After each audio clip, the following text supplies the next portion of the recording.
Hello and welcome to MoneySense Mondays. So happy My Money Week. So this week, the 8th to the 12th of June, is actually My Money Week.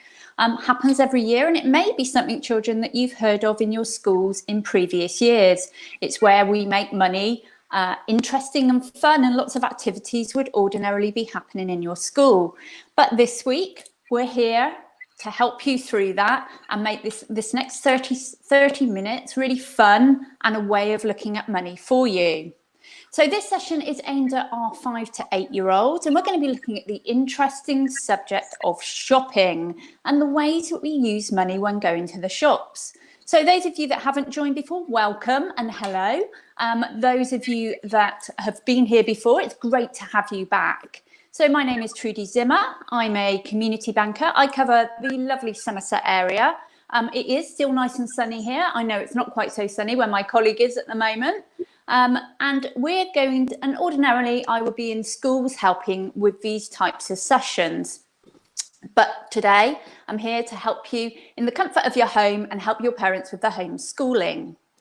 So shopping. So shopping is an activity that everybody does. It might be that we do that for our essential items, things like food, or it might be for things that we actually want.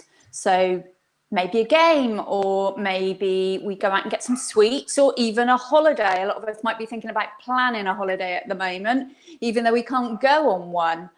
So lots of different things and fun things that we can think about shopping wise. And we've gone over those needs and wants in a previous lesson. I think that was on lesson 4. So we're looking to bring that together and see how we can take that forward today. So in recent years, shopping has really changed. The way that we shop has changed quite a lot. It might be that instead of going to the shops, we actually use our computers. So we shop online. And I know for myself, certainly if I think about Christmas, I do most of my Christmas shopping nowadays on the computer rather than having to travel around and try and find things. But that's not everybody's choice. Everybody likes to shop in a different way. So in the session today, we hope to bring everything that we've taught you so far together and look and think of how we can shop and spend money in the future. So let me hand over to my colleague to introduce himself. James, over to you. Thanks, Trudy. Hi again, everybody. I can't believe it's week 6 that we've done 6 or 5 of these sessions already, and this is the 6th one. But good news, we were going to be done after 6, but we're going to be coming back for a couple more weeks after this. So that's great to hear, and I hope you'll stay with us. I've been frantically writing down as usual while Trudy was introducing, so I've got a few hellos to give to some people who are joining us live on the comments. We have Abby, aged 8, Jack, Charlie, or maybe not Charlie, maybe it's somebody using Charlie's account. Hello to you. We've got Ollie, who I think might be on Steve's account, Oscar, Amelia, Ruby T, Jessica, Zita, and Eleanor. Hello to all of you, and sorry if I've missed anyone, but I couldn't write down quick enough, really. Anyway, let's get going then on some activities all about shopping. And this first activity, Trudy, has got to be one of my favourite ones that we've done. And the reason it's one of my favourites is because there is no right answer. It's all about just making your choice and justifying it. So what we want you to do is to think about, if you were going shopping, what would you need to take with you? Well, I mean, that's kind of easy, isn't it? Because there's loads of things. Let's put a few of the ideas up on the screen of the different things that you might want to take. So you might want a pen and paper, a toy, a bag, keys, phone, all those things on the screen there. But there's a rule to this activity. You are only allowed to pick 4 of those items. Now, it could be 4 of those items on the screen, or it could be some of those items on the screen and you might have one of your own ideas to add in too. So have a little chat with the person that you're with, maybe write it down if you've got a pen and paper as well, and then drop the answers in the comments. Which 4 items would you pick to take with you on a shopping trip? Okay, get thinking. Just before we go to one of our first families, I've seen a school shout out. So I'm going to say hi to Primary 4G MG from Miss Murphy. So it sounds like we've got a class with it as well. So hi to you. Right, first family, we've got Lucy and Fraser. Lucy and Fraser, are you with us? Hello. Now, Fraser, you've been with us for lots of weeks, haven't you? But not live. You've been writing in the comments. Yeah. You have. So glad to have you with us actually in person this week. What have you gone for? So I've gone for a phone, a shopping list, some water and some money. Oh, why did you go for a shopping list? So you can remember. So yeah, because you don't want to go all the way to the shop and then go, oh no, what was I supposed to be? What was I here? And forget it. So good one with that. And I like your addition of water, because I don't think that was one of the ones on our list, wasn't it? You've got to always stay hydrated, keep your mind focused for that shopping trip. Thanks, Fraser. We'll come back to you in a while. We've also got Lisa and Ella this morning. Morning. Okay, morning. Ella, you've done a picture for us too. Good morning. What's in your bag? I've put keys, card, phone and cash.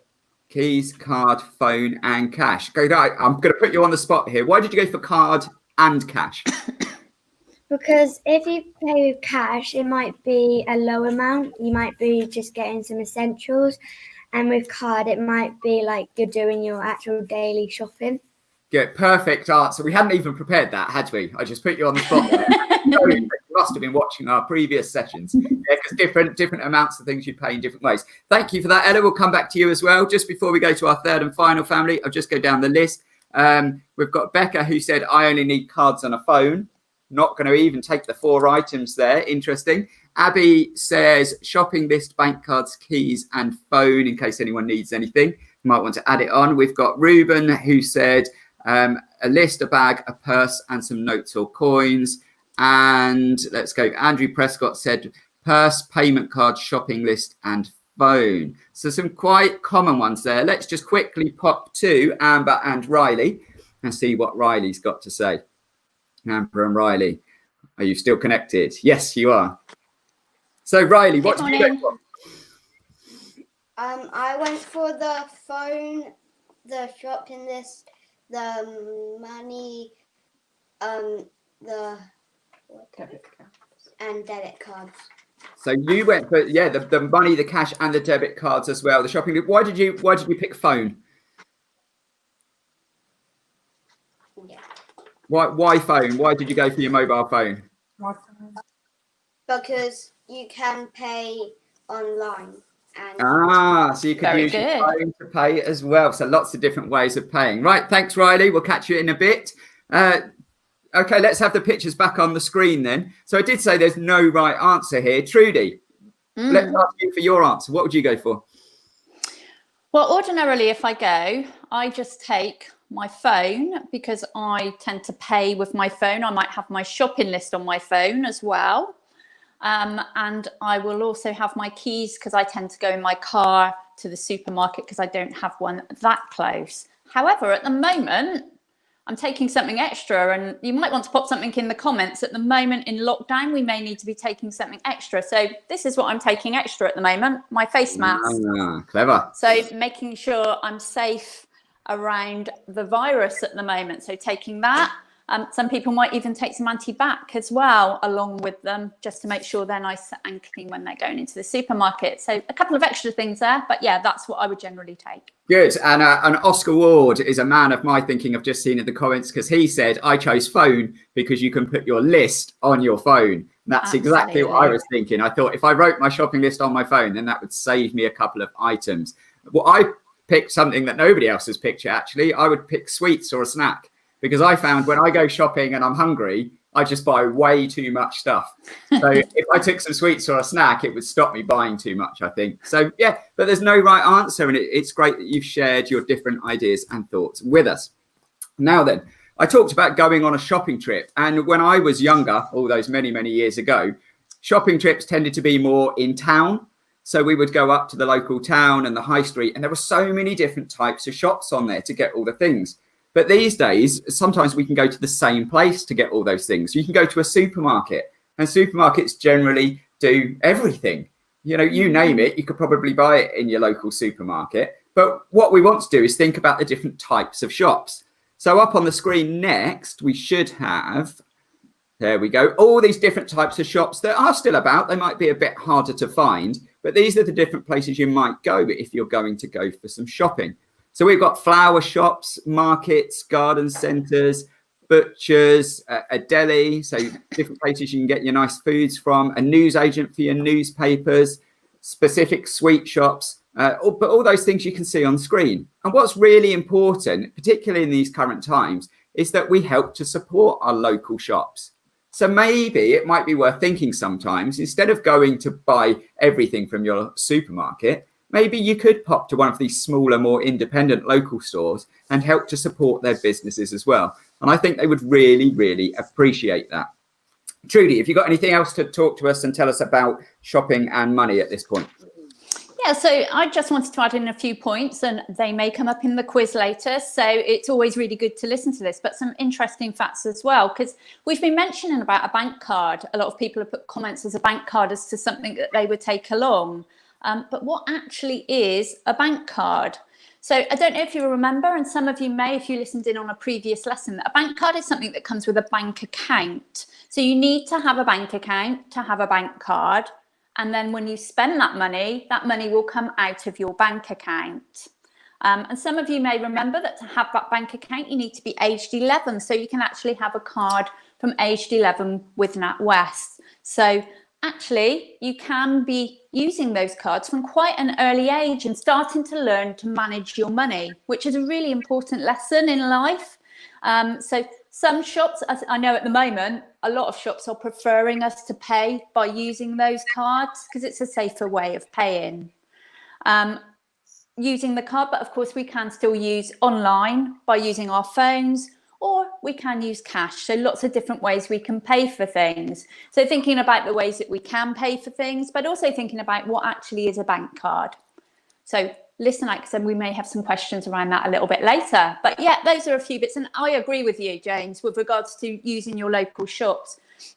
So certainly in lockdown, I know I've been doing a little walk to my local greengrocer, then down to my butcher, do that on a Saturday. And I've got to say, it gives me the best roast dinner ever using the local veg and the local meat. So I definitely will be sticking to using my local shops. And I'm sure a lot of people might be in that same position, but it's great to support them. Yeah. That's right. Good. Okay, let's get people thinking again then with our second activity this morning. Now, we mentioned all these different shops, but at the moment in particular, lots of people are shopping online instead. And we need to have a think about this, online shopping versus normal shopping, because there's different reasons why you might do each of those. So coming up on screen next, we've got our second activity. And what you want to do, if you've got a piece of paper with you, is to draw a line down the middle of your piece of paper. On one side, write online shopping. And on the other side, if you could write in store, which means going to a shop. Now, underneath, we've got 6 statements labeled A to F. And all you have to do is write the correct letter in the correct side of your table. So which of those is a reason to do online shopping? And which of those are reasons why you might go in store? If you want to put your answers in the comments here, you could put online and then 3 letters. And then you could also write in store and write another 3 letters. Well, that's if it is 3 on each. I think it is looking at the table, but they might have tricked us out. We'll wait and see. So whilst you're having a look at that, we'll see if we can go to some of our families just to do 3 of them for us to give us a helping hand to get us on our way.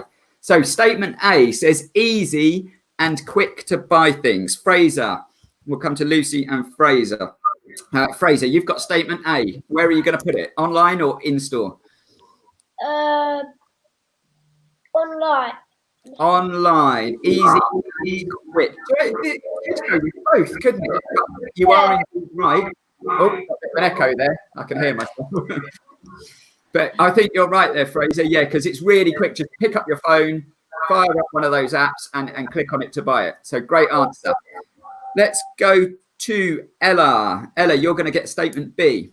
So this one says you don't have to. Oh, I think there's a clue here. You don't have to leave your house. Which one? Online shopping. Online, I think. Let's see if it appears there. B, yeah, B is indeed online. And that's particularly good in the current situation where they're telling us to stay at home if we can. So good stuff there. And let's pop to Riley for statement C. You can chat to people when in the shop. Again, there's a big clue in this one. What have we got, Riley?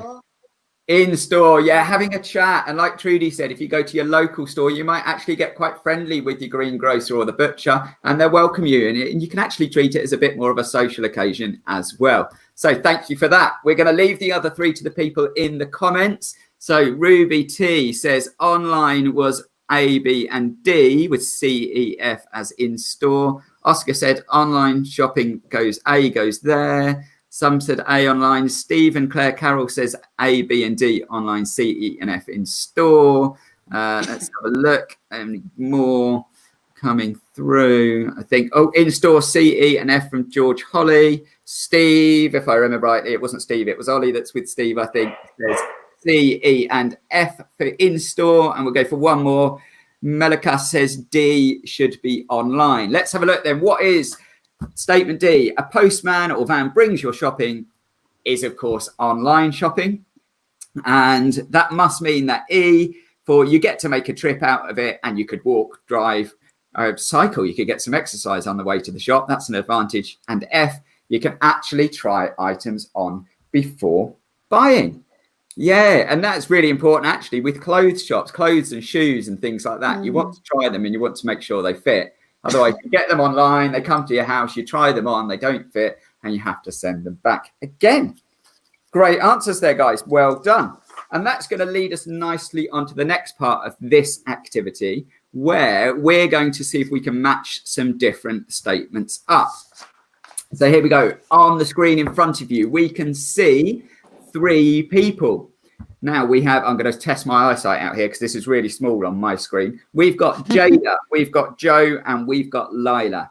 So Jada lives on the 12th floor in a city centre flat and her oven is broken. Oh no, what a nightmare during lockdown. Joe lives in a small village in the countryside and he needs a pint of milk. I reckon he's got a cup of tea on the go and he needs to get some milk for his tea. And what about Lila? Lila lives in a large town and she starts school soon. She needs some school shoes. So we've got 3 people. Now, the numbers tell us where they're going to go, and the letters tell us how they're going to pay. So what we want you to do is give us one of the people's names and put with it a number and a letter. So this probably isn't the right answer, but you might go Lila to C. So that would mean Lila is going to go for the second option of where to go, and she's going to pay using payment method C. Why don't you have a little look there, Trudy? Whilst people are putting their answers in, would you like to read through the shopping or the types of shop and the types of payment for us? Yeah. So number 1, let's go through. Number 1 is a shopper walks to the local shop, has a chat with the shopkeeper, and then buys an item. Number 2 is the shopper either goes into a shop or tries the item on or buys online. And number 3 is a shopper uses a laptop or a phone to buy the large and heavy item online so it can be delivered. So 3 very different ways of buying things there. And how do we pay for them? So A, you can use a payment card or notes and coins. So you've got a choice there. B, use... Oh, sorry, you carry on. B, uses coins to pay for the item. And C, uses a payment card or cash and notes cannot be used. So only accept a payment card there on C. So we've got some coming through, I think, James. Yeah, lots of people are going straight for Jada and saying Jada with number 3 and letter C. So do we agree with that one? So that's Jada. She needs the oven. She lives in the flat on the 12th floor. They're saying 3, so she should use a laptop to buy the large and heavy item online. Yeah. So she would have to carry it home from the shop, and she would pay using her card. Her payment card, because she can't use notes because she's doing it online. Okay, so that's yeah, absolutely, sense, doesn't it? Let's have a look. There's somebody, Steve Claire Carroll says Joe for 1B. So Joe lives in a small village. He should walk and have a chat with his shopkeeper and use coins. Yeah, of course, because if it's just a pint of milk, it's probably not worth using a payment card, is it? And has anybody said anything for Lila? Just looking, scrolling through the comments there. I did see that apparently it wasn't. Oh, I've got one there. It wasn't. Lizzie has got Lila. Oh, sorry. Yeah, I was going to say it was Eleanor, not Melika, when I said somebody gave an answer before. So apologies there. It's hard to keep up. Yes, so Lila 2A. That's Phil Tomlinson. Yeah. Jack Fleet said this one as well. Yeah, a few people are saying that. So Lila Let's have a check. Lila lives in town. She needs the school shoes. So we said she's going to go to a shop, number 2, to try it on. And she's also going to pay. She could pay with either, couldn't she? She could use a card or she could use notes and coins. All right, it's been a while since we've done a little bit of maths. So just as an extra challenge on this one, let's think about Joe. Let's imagine that Joe does go to his shop. He buys his pint of milk.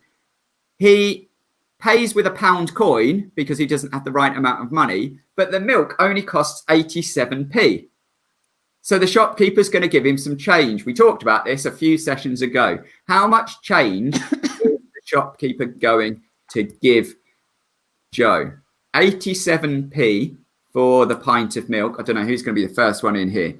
How much change is he going to get from 87p if he pays with a £1 coin? Oscar Wardler, boom, straight in there, 13p change. Quick maths there, Oscar, well done. And we haven't got a lot of time, but what I was going to say is I wonder how many different ways the shopkeeper could have given him that 13p. Trudy, could you give us one option?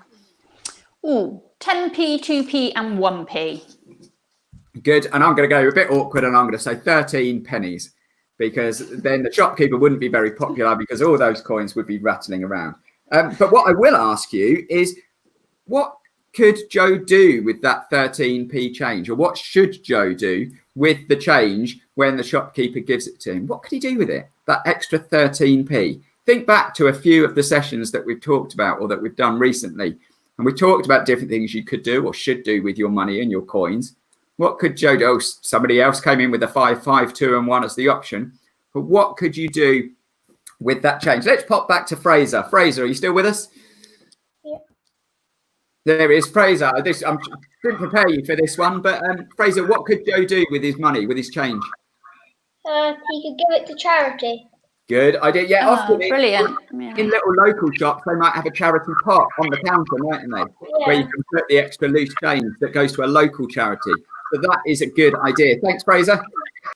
Somebody said, give it to the homeless. So that's a really nice charitable thing to do. Somebody said, save it. Yeah, we talked loads about savings. You might put it in your piggy bank when you get home, and every little counts to top you up to the thing you're saving for. And somebody said, give it back to the shopkeeper. And I've heard people say that before. They say, keep the change, because it might just help that business out a little bit more, mightn't they? Okay, I think it's quiz time then. Let's see how much you've been listening this morning. Quiz time. Question number 1. So fire in the answers quickly. We normally say we'll go to the first person that types it in. What is online shopping? What is online shopping? So we talked about this quite early on in this session. I'm going to see if we can keep up with the questions. What is online shopping? Oh, I can imagine round at the moment. There you go. Andrew Prescott, using your computer to buy things. Yeah, using the computer and the internet to do your shopping. Great stuff. Very Number good. 2 is, why do some people like or prefer to do their shopping online? This was our table, wasn't it? And we had 3 different reasons. Why do they prefer to buy things over the internet and to do it online?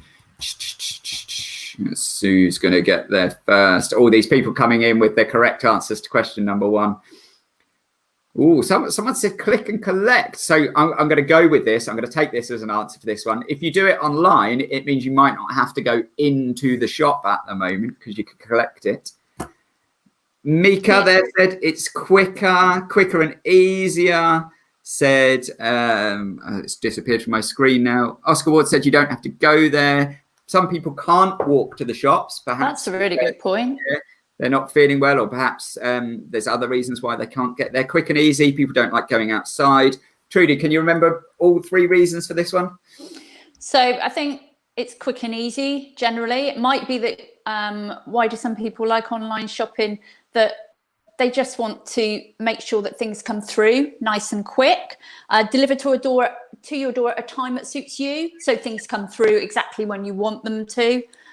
So those types of things are reasons why people like online shopping, and they might feel safer doing it because they can pay by card. That's it. Not Good. use cash. Now, time is ticking on really quickly. We've sort of covered off question 3 already because it's sort of the opposite of the online shopping. So why do some people like in-store shopping? I think chatting to people here. And the other reason, or big reason, is that you get to try things on. You actually get to see and touch the items before you buy them. So let's jump straight to question 4, which is what's the one thing that you always need when you go shopping? We had loads of pictures up on the screen at the start. We all picked 4, but everybody, every single one of us always included one thing in particular. There are a few different options. What is that one thing that we really, really must have?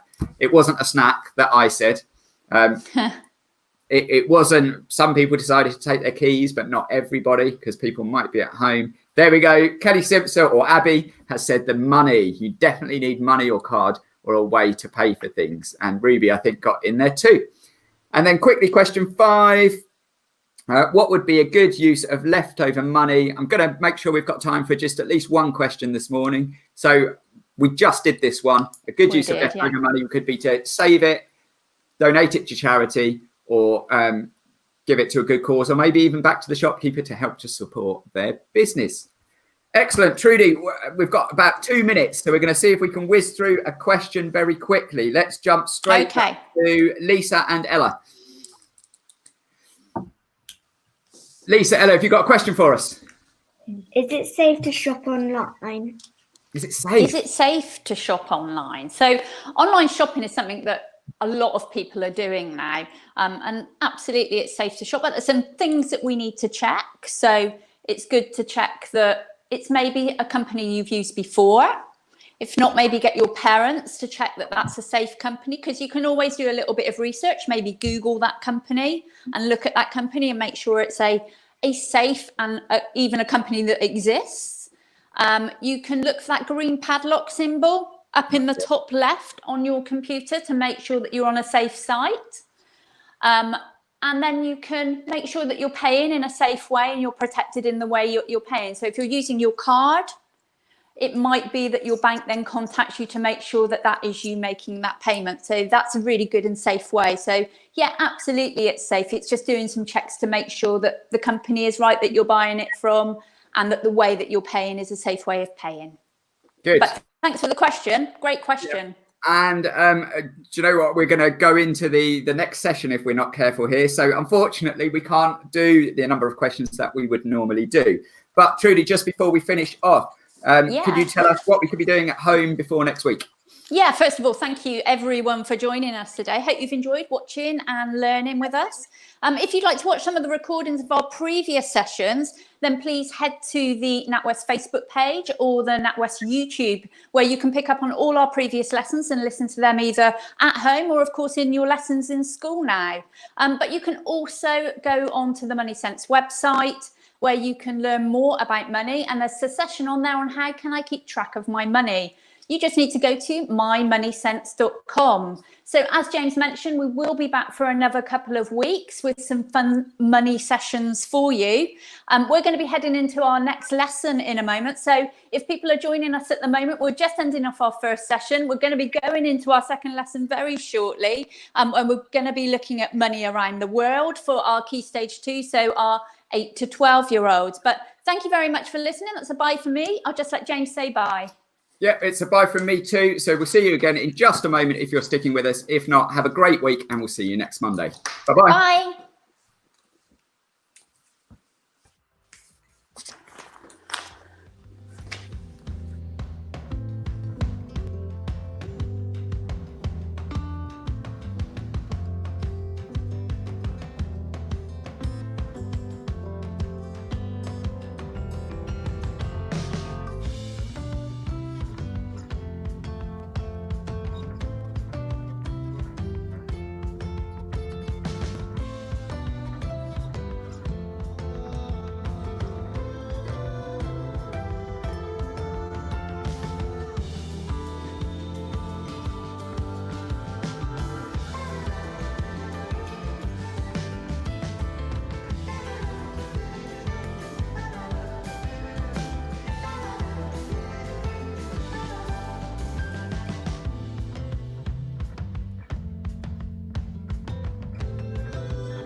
Hello and welcome to our MoneySense Monday sessions. Great to have those that may have been with us already still staying on, and welcome to anybody who's joining us for our second session. So this second session is for our 8 to 12-year-olds, our Key Stage 2 children. And we're going to be exploring the really interesting subject of money around the world, one I particularly find interesting. So my name is Trudi Zimmer. I'm a community banker. I cover the Somerset area, and some of you have probably seen me here in previous weeks, where we're now on our 6th lesson of bringing, I guess, fun money sessions to you in your homes and helping your parents with the homeschooling that's going on at the moment. So foreign currency is the name given to money from a country that is not your own. So for most of us, our first experience of foreign exchange is when we're going on holiday, maybe some international travel, and we come to what was known as a bureau of change. So we would change our money from our country to another type of money that we can use in a different country. So you're doing a swap of one money to another money. So it might be, for example, that we're traveling to France and we have our money, which is sterling, and we change that into money to spend in France, which would be euros. Or if we're going further afield, if we're lucky to go on a bigger trip and we're going to somewhere like America, it might be that we change our sterling money into US dollars and spend that in America. So that's a little bit about some of the things we're going to be covering off today. As much as we can't actually go on holiday at the moment, I know a lot of us will definitely be planning them. So keep that in mind when we're going through the session. Let me hand over to James a moment. Thanks, Trudy. Hi, if you're still with us or if you've just joined us this morning for this second session only, then good morning to you. Again, you saw me frantically writing down while Trudy was talking there. So I've got a few people to say hello to from the comments. We've got Vanessa, who is very keen for a shout out this morning. Hi, Vanessa. We've got Chloe, Lacey, Aidan, Apex, Emily, Minnie, Alex, Ollie, Isla, and Galandi, amongst other people. So hello to all of you. And another class there. Hi from Rowling class. Somebody's naming their classes at school after famous authors, I reckon there. So hello to Rowling class. Good morning. Okay, let's get going with an activity this morning. So Trudy mentioned that foreign currency is the money that they use in a country that's different to your own. And one of the most common currencies, particularly around our area and where you might go on holiday, is the euro. The euro sounds very much like Europe, and that's been in the news a lot recently with Britain leaving the European Union. But what we want to know, first of all, this morning is which countries have the euro as their foreign currency. Now, we're not going to put the answers up on screen just yet because we want you to have a think. I'm going to start you off and say that France is a country that uses the euro. But did you know that there is actually a total of, we worked out, we think we got them all. We think it's 19. We had a bit of a debate, but we think there's 19 different countries actually that use the euro. So why don't you, using your pen and paper, go for it. Give yourself a list off all the countries that you can think of that use the euro, and maybe drop a few of them in the comments for us too. Can we get as close as we can to all 19? So few people straight in there. We've got Cyprus, we've got Spain, we've got Greece. Let's have a look. Cyprus, yep. Spain, yes. Greece, yeah. All three of those are correct. Someone says Spain, Germany, yeah, we've got those. Let's pop to our families and introduce those this morning, and then we'll see what the correct answers were and go to a few more of the comments too. So we've got Lucy, and with a quick substitution mid-session, we've now got Harriet with Lucy this morning. Hi, Harriet. Hello. We've heard a few. Hello. Have you got any obscure ones countries you think use the euro? Latvia. Latvia, yeah. Latvia. I'll take that one off. Well done. Go on. Have you got another one for us? Estonia. Estonia. Yes, that is on the list. Very good. You've obviously got a very good knowledge there of your European countries. Well done. We'll come back to you in a bit. Let's pop to Lisa and Colby. So I'm going to tick them off. We've said France, we've said Germany, and we've said Spain. Colby, hello. Morning, Colby. What are we going to go for, Colby? Oh, I can't. Are we on mute? I think we're muted. I don't know if that's your end or if that's. There we go. We're back with you. Try again. Austria and the Netherlands. Austria is on the. Now, what's that quiz where they say is on the list? Is that pointless? No, it's not, is it? It's, there's definitely a TV quiz show. I feel like the game show person. Austria is on the list. And what was the other one you said? Netherlands. Netherlands it's Nick Knowles, isn't it? He does it. Nick Knowles. Yeah. Netherlands is on the list. Well done, Colby. Thank you. I'm going to go back to the comments. So we're going to see Adam says Italy. We've got Italy. Somebody, I'm sure I just saw say Belgium as well. Let's go back up the list. I'm sure I saw somebody say Belgium. If not, I've just given it away that Belgium. There we go. Apex said Belgium. Well done. And let's have a look. BJ says Poland. Is Poland on the list? Oh, Poland's not on my list. Unfortunately, Portugal, though. Oscar says Portugal, and that is on the list. Let's go to Amber and Jacob. I haven't left you many, Jacob. Have you got any that we haven't got yet? Ireland. Oh, yeah. How did you miss that one? Ireland. And Luxembourg.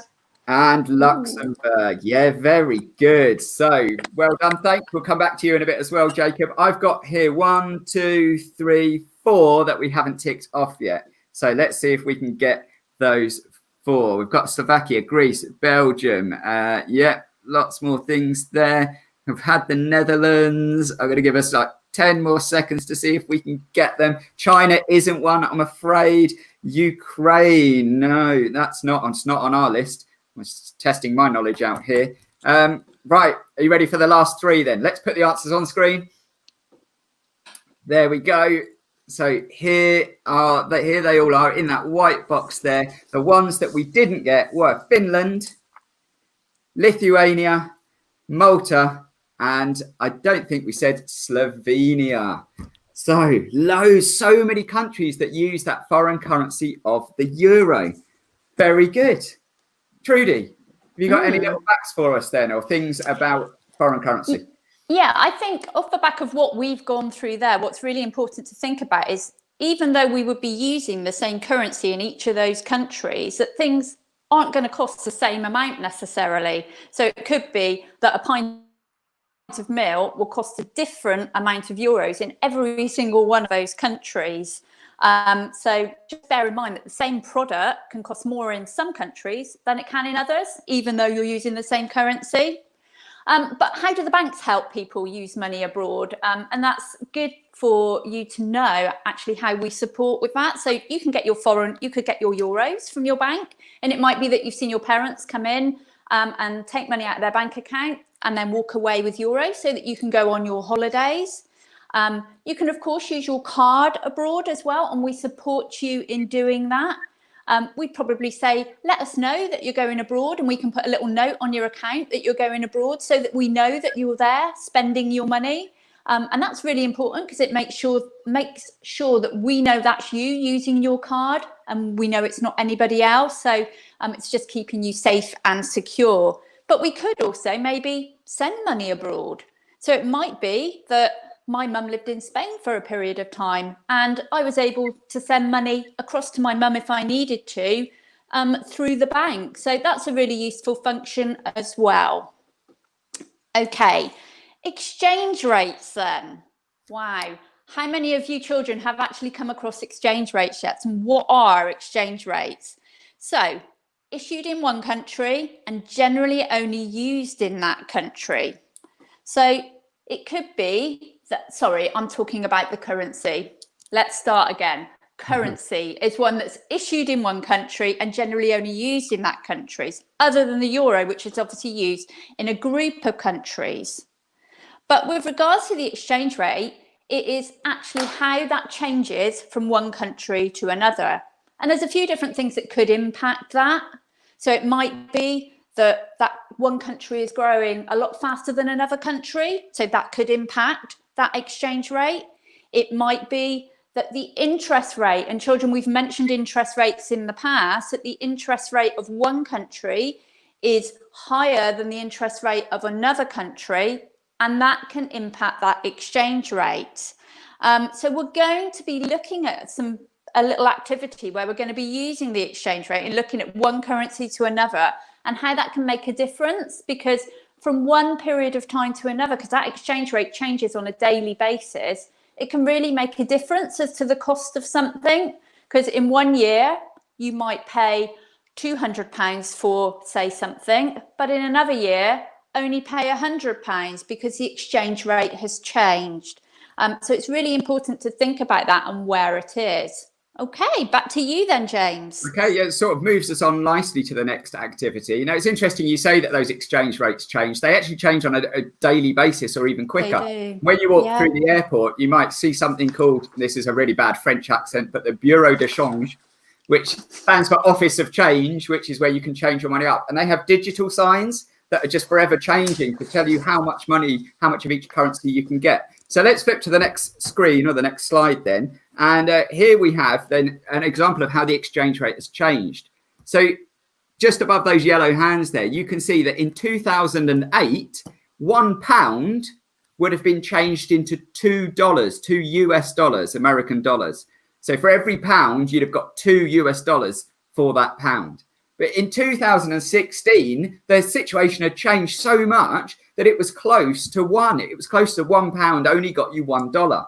So in 2008, we say the exchange rate was 2 because you got $2 for every pound. But in 2016, it dropped down close to 1. So you only got $1 for every pound. So it's now time to get mathsy.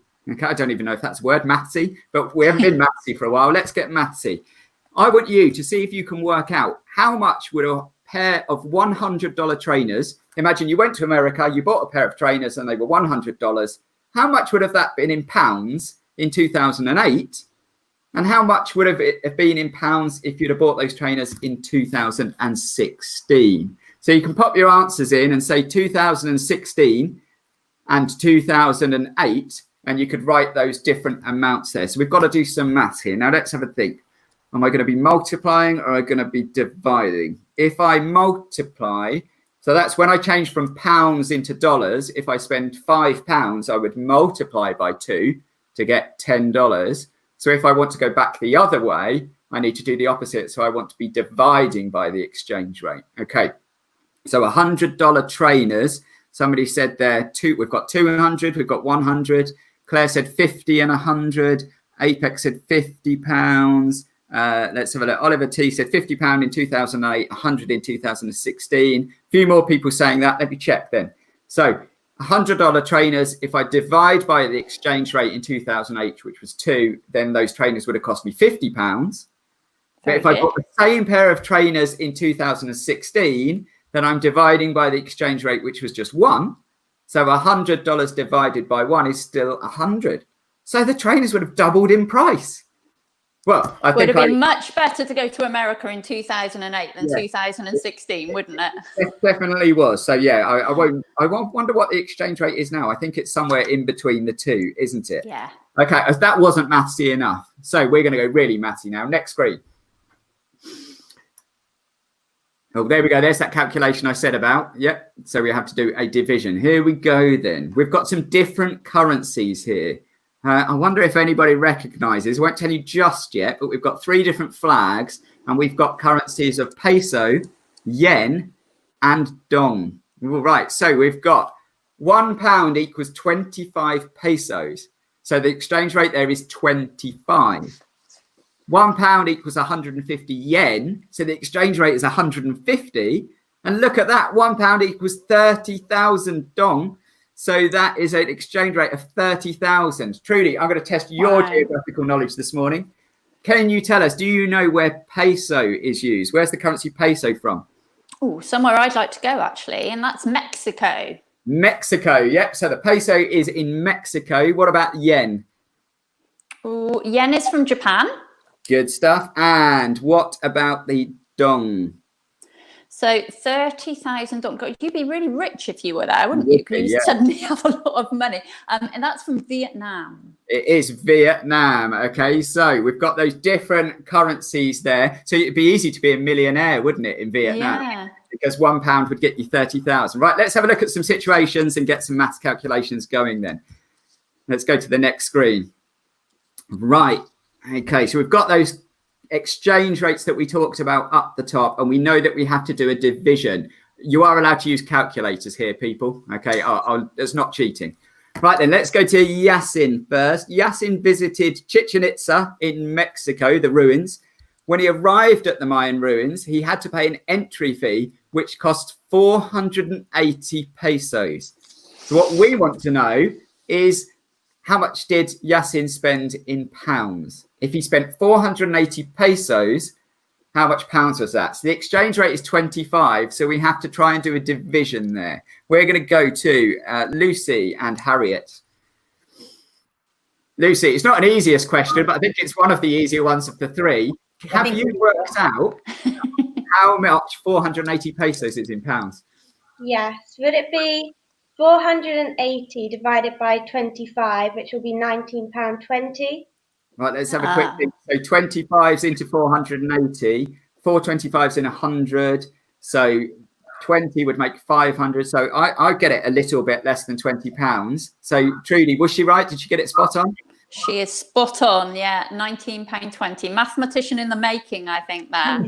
Harriet, did you use a calculator or did you do it yourself? That's fine, that's allowed, it's okay. Good answer there. Right, let's have a look at Shyla then. Shyla, let's see if anybody got £19. Well done, VJ, well done, Arush, and well done, Steve and Apex. All got, and Caroline, Sue, all got the right well done. Yeah. Good math skills. Shyla headed to near Tokyo to try and climb Mount Fuji. Oh, that would be lovely to do. Wow. The highest mountain in Japan. For the trip, they needed a tourist visa that cost 3,000 yen.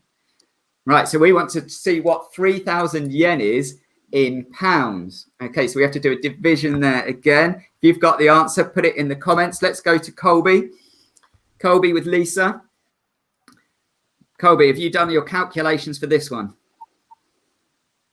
Yeah, would it be £20? £20. Let's try and do it mentally as well. So I've got to divide 3,000 into 150. So 10 150s would be 1,500. So 20, it sounds about right. 20 would be about 3,000. Trudy, is it 20? Yeah, absolutely. So 3,000 divided by the 150, yeah, gives you £20. So £20 is correct. Good, thanks, Colby. And well done also to Shondell and Kate and Kavitha and George and Andrea and Elaine and Dave, all people getting that one. Now, this third one is the trickiest of the lot. Lucy has travelled with her family to Vietnam in search of the giant limestone rocks. Okay, she hopped on a boat and it cost her 500,000, $500,000. Oh my goodness, that's an expensive boat trip. Or is it? So how can we turn 500,000 Vietnamese dong into pounds? It's got to be a division again, but this is 500,000 divided by 30,000. I think it's calculator time. Yeah, lots of noughts on the calculator. Lynn, though, got the last one right. Lynn Clarkin, £20. She's put no calculator. So well done to you. Let's go to Amber and Jacob. Amber, Jacob. You got the hardest one of the lot, Jacob. 500,000 divided by 30,000. What have you got? £16.66. £16.66. Let's just do a quick bit of mental working here. I know if I did 10 lots of 30,000, it would be 300,000. So £10 wouldn't be enough. Double that would give me 600,000. So that's 20. So it's a bit less than 20. So you're certainly in the right ballpark. Trudy, is he right? Yeah, so 500,000 divided by 30,000. So it gives you 16 point, and I think it's like 66666 recurring. So we could have £16.66 or we could have £16.67. Either of those we will take. And I know lots of you have got that coming through as well. Good. Well done, Jacob. Yeah, we've got Angela, Kirsty, Claire, Arish again, Kavitha again, VJ, lots of people there. So, yeah, I mean, it's a tricky thing to do. And we're not expecting you to get all the maths done that quickly, particularly without calculators. But the point of this activity is to show you that when you are abroad and you've got your mobile phones with your calculators, that's how that you can change to keep a track of how much you're spending, actually. Because if you went to a restaurant and they had the price in euros or the price in dollars, you might be thinking, I don't know what that is. So as long as you've got a rough idea of what the exchange rate is, you now know that you just need to do a division, divide the amount that you're spending by the exchange rate, and that will put it back into UK pounds for you.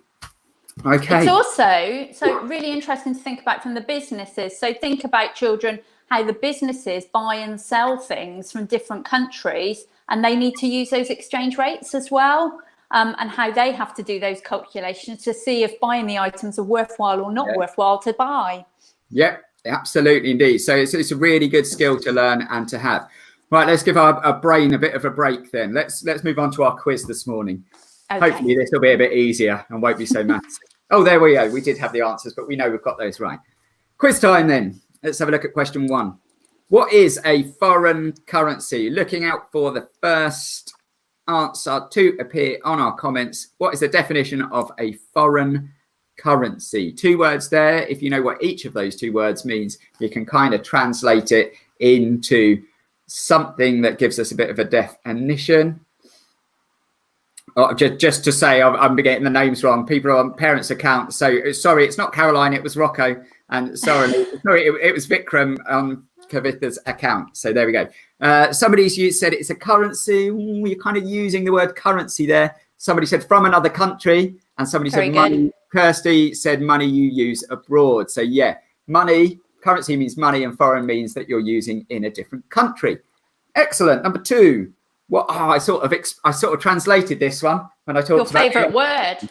What is a go French again? What is a bureau de change? I can't speak French. What is a bureau de change? If you translate those words or flip them around, it might give you a bit of an idea as well. And they had those digital signs in the airport to tell you the exchange rate. What is it? What is it? Who's going to get the first one? First answer is, we still got, somebody said exchange, somebody said world money. So a bureau de change is more a place. There we go. Kirsty Morrison, or whoever's under that account, says somewhere you can change your money. Yeah, you go there, you give them your pounds, and they will change it up and give it back to you in the different currency. Oliver T got that. Joy Patterson said that. Peter Gobin said that too. Question 3. Really quick one here. True or false? The value of currency is always the same. So what we're saying there, is it true that the exchange rate or the number of pounds in every dollar or dollars to pounds always stays the same? True or false? Apex bang straight in there again saying false. It is indeed false, isn't it, Trudy? Yeah, so they're changing all the time, as we've said. If you were looking at that bureau de change board in the airport, you will see that that's flickering and changing all the time. Yeah, and Jessica and Jack said false. Oscar said false. Loads of people, Joy, Angela, Lynn, Elaine all said false too. And number 4, oh, it was a bit mathsy. Who's been switched on? Who's remembering? What is the equation or the calculation for converting foreign currency back into sterling, which is British pounds? What calculation did we have to do to work out how much you're spending in a foreign currency in pounds? I don't know. Will you be able to get that sign? Would you? I don't think there's a sign for that as easily on your phones or on your keyboards, but you could write the word. Oh, there we go. Firing in there with the divide and division. So you have to divide by the exchange rate. So that really important fact to know is the exchange rate. Whew, so much talking this morning. Whew. Let's do a Q&A. I'll shut up for a bit and let Trudy do some talking. Let's go back to Lucy and Harriet. Maybe they've got a question lined up for you, Trudy. If anybody else has got any, drop one in the comments. We've got a few minutes before the end and we'll see if we can get to you. Harriet, have you got a question for Trudy? Yes. Go on then. Can I use a debit card on holiday instead of using cash? Ooh. Trudy. Oh, we got at the end there. Sorry, I missed the end part of that. Could I use a debit card on holiday instead of using cash? Oh, could you use a debit card instead of using cash? Absolutely. So with regard using a debit card, it's sometimes seen as safer than using cash. And I guess if we lost our card, you will be protected with that and be able to stop it very quickly. If you lost cash, that's then gone, unfortunately. So you wouldn't be protected with you losing the cash. And a debit card is something so you can have from age 11. So having that debit card is something you could then take abroad. And a lot of the banks and certain accounts now are not necessarily charging you for using your card abroad, but do bear in mind that some still do. So if you were to use your card abroad, sometimes some banks may charge you for that. So it's always worth checking with your bank before you're going away. One, to let them know that you're going away on holiday and you're going to be there, but two, just to check if there are any charges if you were to use that card abroad. Okay, good. Okay. Thanks, Harriet. Now, a quick question from the comments then, Trudy, from Oliver T. Okay. He says, this is a really interesting question. Can you make money by exchanging currencies? Ooh, can you make money? Thinking about what we said about if you bought that trainers back then and then maybe sold them now, can you make money in that way? I guess if you think about it, yeah, you could make a little bit of money. And it's just thinking about when a good time to buy something is. And if there's something that you're buying that's particularly expensive, it might be worth following those exchange rates. There's some fun games, I think, out there that you can play around the exchange rates and just look and watch the exchange and try and play and make some money on that. So that might be worth looking at for children, just to see how they can follow those exchange rates and see if you can make money around that. But some people do look to, you know, I guess if you think of a business like I mentioned before, they will try to make money and try to buy at exactly the right time so that they can make money on buying something. Let's say they're buying something from France over into England. They will find the right time to buy that so that they buy it at a cheap cost. And then when they bring it back into the UK and sell it, they sell it with a profit. And obviously, the cheaper they buy it, the bigger the profit that they can make. So it's a really important question. Yeah, really good question. And definitely something. Also worth thinking, though, that if you can make money, you could probably lose money as well, couldn't you? Absolutely, yeah. Yeah, just as... there. Now, Lucy Berry, who's got Jessica and Jack with her, this is another great question. They said, can I take my money back to the exchange shop once I've been abroad? So if you don't spend it all and you bring back your euros, can you change it back? Yeah, so that's a great question, because actually sometimes we don't spend everything. Sometimes we find out that things are included or aren't as expensive as we thought they would be. So you bring back, let's say, some euros, and you can absolutely take them back to either the Bureau de Change, or you can just come back into the bank. If you've got your currency from the bank, you can bring them back in. We'll change them back into sterling. Now, of course, what might have happened in that time, let's say you've been away for a couple of weeks, that exchange rate is likely to be different, because as we've said, that is changing daily and even more so. So the exchange rate that you got those euros for is likely to be different to the exchange rate that you get when you change them back. So it's just bearing that in mind. Okay, but so you don't have to spend it all when you go away. You don't have to spend it all. Or you might want to keep it for your next holiday, of course. Now, not a question, Trudy, but someone's beaten you to it for the interesting fact of the day, I'm afraid. Because I've just seen from Dave has said in Turkey, where they have lira. Now, I haven't fact checked this, so this might not be correct, but I'm going to go and assume it is. He said, Dave says that in Turkey, they have million lira notes. They have a note for 1 million lira, just in a note. Yeah. That's amazing. So they are millionaires over there in Turkey. Okay. And what's the time? Oh, it's 10:59. So we haven't got any time. Somebody just said, what currency does Greenland use? Any idea? Oh, I don't know that one. No. If anybody knows that, pop it in the comments, because I'd be interested to know. Neither, but there's always one nasty, not nasty, but one difficult, isn't there? So for those that were in the first session with us, you'd have heard that we are actually carrying on. We were due to do 6 weeks. We're going to do a few more weeks as well. So we will be back this time next Monday. In the meantime, though, Trudy, what could we be up to? Okay, so we do hope you enjoyed this learning and learning about money around the world and foreign currencies. But remember that you can visit not only this lesson, but any of our previous lessons by going to the NatWest Facebook page or to the NatWest YouTube channel. So you can pick up on all those previous lessons that we've done as well. But you can also, within the next week, go to our MoneySense website. So you can go to mymoneysense.com. And you can have a go at the currency challenge on there. So you can see you can go in at a beginner level or an advanced level and just work out the value of money for exchange students. So that's a really interesting challenge that will be really good to do off the back of what we've discussed today. So lots more fun games, videos, and even articles for parents are on there too. So Thank you again for joining. As James has already mentioned, we will be back next week. We're going to be looking at how saving energy can save you money. So there's an interesting one to think about for next week. So from me, I'm going to say bye-bye and have a great week. I'll just let James say bye. I will. Just before I do, I did just do a bit of fact checking on the phone. A few people said that in Greenland they use the Danish krone, and according to Google, that is indeed what they use as well. So, okay. no questions left unanswered here. All right, then have a good week, everybody, and hopefully you'll be back with us same time, same place next week, and we will see you then. So bye for now. Bye-bye.